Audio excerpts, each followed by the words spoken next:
koje su sa jučerašnjim danom započete, danas završene.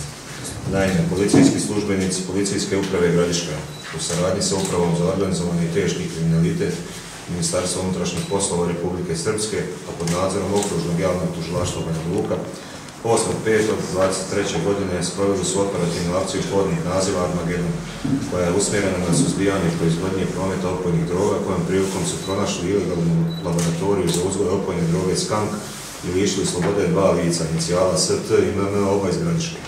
Tom prilikom je izuzeta opojna droga Skank ukupne bruto mase 62 kg, kao i drugi predmeti pogodni za proizvodnju, pakovanje i dalju prodaju opojne droge.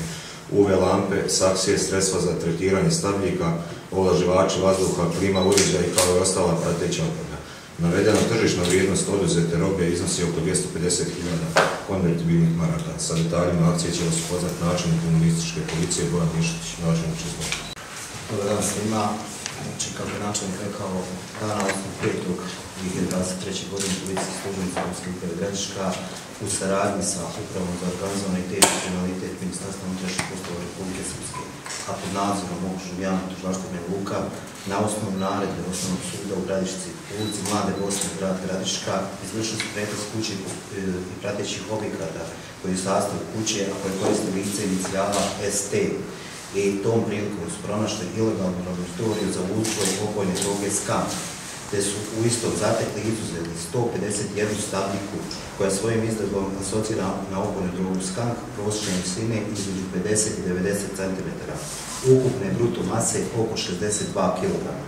Pored navedenog, pretresom su pronađene izuzete UV lampe, saksije, sredstva za tretiranje stabljika, odvlaživači vazduha, klima uređaji, kao i sva ostala prateća oprema koja je zatečena na licu mjesta, te je utvrđeno da se navedeno lice neovlašteno priključilo na energetsku mrežu, čime je neovlašteno koristilo i električnu energiju. Tokom dana, po završetku kriminalističke obrade, lica lišena slobode ST i MM će uz izvještaj počinjenim krivičnim dijelima neovlaštene proizvodnje prometa opojnih droga i krađe energije biti sprovedeno u Okružno javno tužilaštvo Banja Luka na dalje postupanje.